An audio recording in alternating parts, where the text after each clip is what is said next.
Yeah, guys. Well, I just wanted to find out your reaction to, I guess, everything that's transpired here in the last 8 days with Coach Pittman and then Bobby Petrino moving into that role, and I guess your emotions and how everything has gone. I think everybody had a similar reaction and feeling like we was just, all shocked and with all the, changes that happened last week on the bye week. So everybody was in shock. Um, I would say, like Taylor said, I was in shock, but um, I'm used to it. Um, my pops taught me when I was a child to thrive in adversity, and I remember that when I got to Auburn, my DC got fired, and then head coach was fired, and then my position coach took a job somewhere else. So it's all familiar to me. I know it's part of the business. It's a win or lose business. If you win, you stay. If you don't, you go. So I understand that. Taylen, how have things changed in practice for you? I know Coach Petrino is always kind of everything's kind of revolved around the quarterback in his practices. Have you sensed that any changes in that regard? He still holds us to a high standard.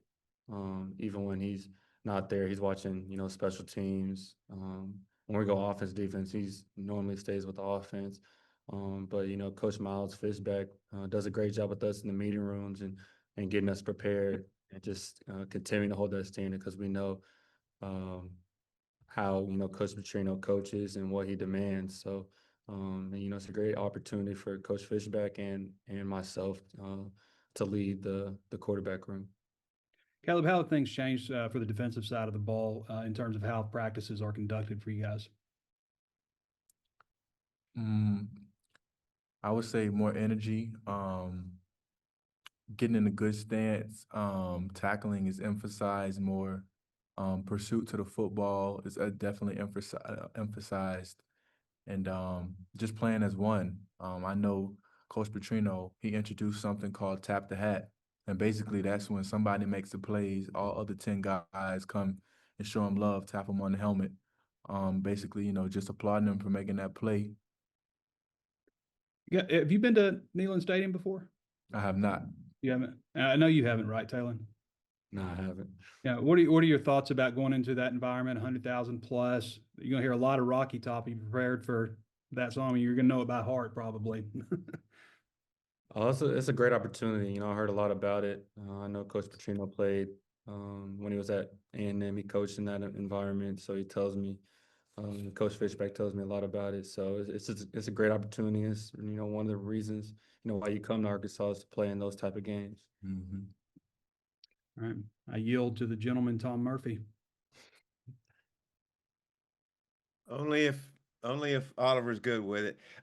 Taylen, y'all beat them last year, kind of knocked them off course just a little bit. How do you think that might play into them getting you at home this time? I feel like that's going to be extra motivation for them, to get their get back. But at the same time, we're not really reflecting on last year. We have a whole new team, a whole new environment, and it's just a great opportunity. So we just got to take it, one play at a time, and just lean on each other, and all 11, play as one. So.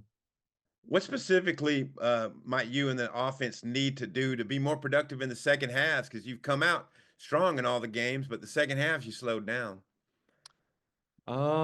Just continue to practice, continue to work on finishing it because it was, definitely. Coach Petrino says Tuesday and Wednesdays are your grind days, and that's how you want to have it because everybody can perform when you're all good and loose and not tired, but the great ones excel when they are tired. So just practicing like that and just to continue to carry it to the game. Caleb, Tennessee's leading the country in scoring. How do you diagnose their offense? What are they doing well? They got really good players on the perimeter. They have a really good quarterback, really good running back. They like to run the ball, and then here come the deep shots along with the tempo. So, watching film, executing the calls that were given in practice, and just doing my job. I mean, might sound cliche, but if you just do your job, the plays that and make the plays that come to you, we look up at the scoreboard, we'll be satisfied with the result. Coach Chris Wilson, what do you make of his style maybe and what he's got y'all doing on defense now? He brings a lot of experience from the NFL. He brings a lot of juice. He got a lot of jokes, but most importantly, he motivates. Um, you know, Despite of what we're going through right now, he also teaches us to thrive in adversity and, you know, to smile while we're doing it. Because what we do right now is already hard enough. So put a smile on your face while you're doing it, because, we get to play football. I'm sure that everybody in that locker room had a dream of being where they are right now. And so, in some aspect, we're all living out our dream. So, put a smile on your face and get out there. We get to play football. And so, that's what he emphasizes. And I think that's one thing that he really preaches and one thing that he does really well. To get ready for the crowd noise, I think we asked Coach Petrino if y'all were playing Rocky Top. He said it's just noise. So how would you describe what y'all listen to get ready for the sound on Saturday? Just continue to trust our preparation with just playing loud music or playing crowd noise, and we have a certain volume that we practice with. So that's how we prepare. Your communications at Ole Miss, Coach Petrino said it was pretty good. How would you describe like your nonverbal stuff that you have to do when it's that loud? Just continue to have an emphasis on that. And my alignment will tell me when I need to raise my voice or, communicate more. So we have that type of relationship. So like I said, it's all 11. I have to do my job to communicate, and that's where it starts. It's communication from the sideline to me and to me to my teammates. So. My last question, Kobe. Coach Petrino basically said he thinks the defense needs to know its assignments and play faster. How would you describe maybe the changes that could lead to that for you guys? You just call me Kobe. I covered him too, man. I'm sorry. It's all good. Can you repeat the question? Yeah, just being able to play faster on defense. How important is that maybe to get your assignment, know your assignment on each play? That's probably the most important thing. Playing fast, knowing what you got to do.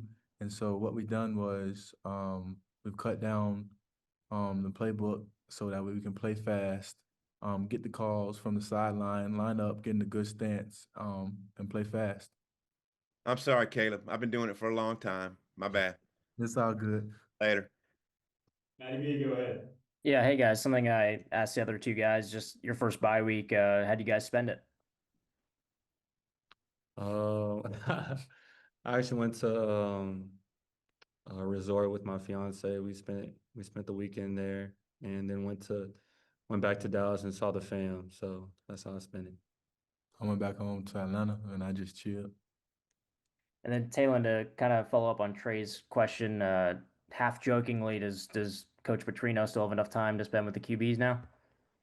Oh, definitely, he's gonna make time.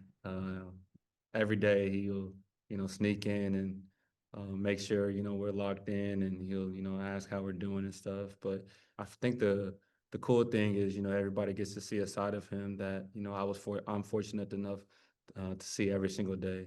So I know everybody's saying, like, I didn't know Coach Petrino gets riled up like that, like in his what is it called, after practice speech. And I was like, just wait till the game. So.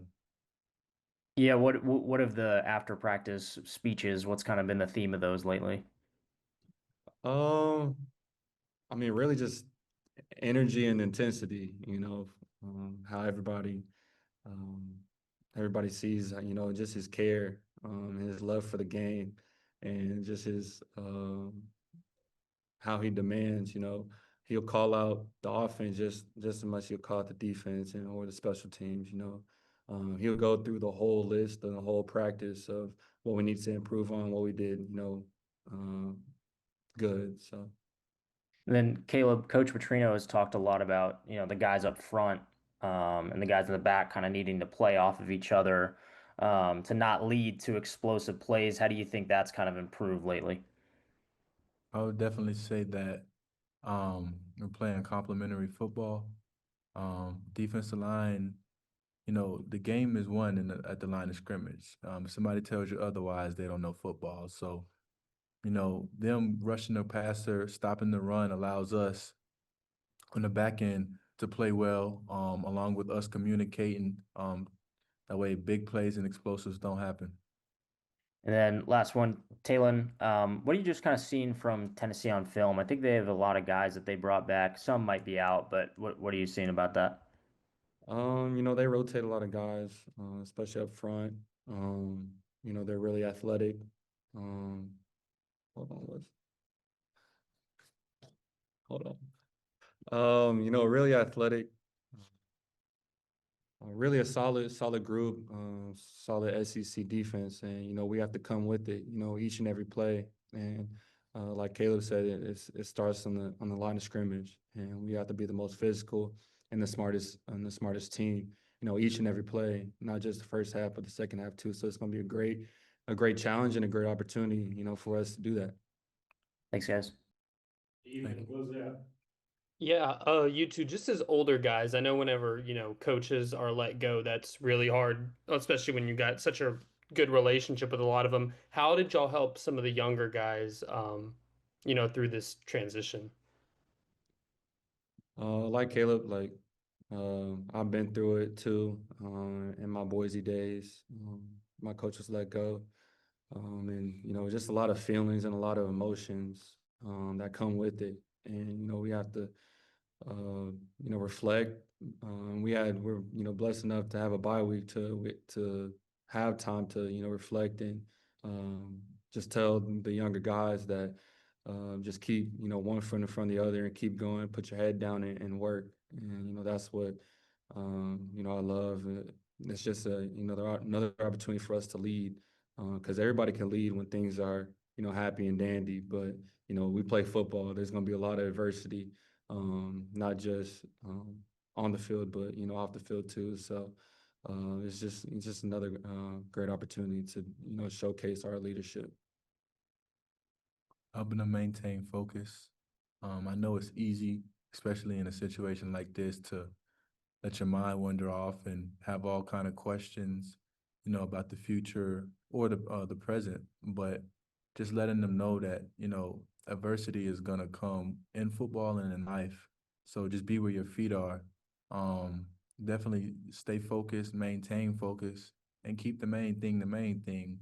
When we started in January, everybody, at least with the DBs, everybody voiced and gave their why as to why we play football and why we do what we do. So, when things get hard, you got to fall back on your why. And then Caleb, last thing, what's I guess maybe the number one thing that's been kind of stressed to the defense under this new staff who you have right now on this defensive staff with the new coordinator? What's kind of like the number one thing that's been stressed? Playing as one. And while we're playing as one, have fun while we're doing it. Like I said, we're blessed to play this game, so have fun when we do it, but play as one. When somebody makes a play, all other 10, show them love. And play complementary football. Let the pass rushers rush and the cover guys cover and make plays when we're doing it.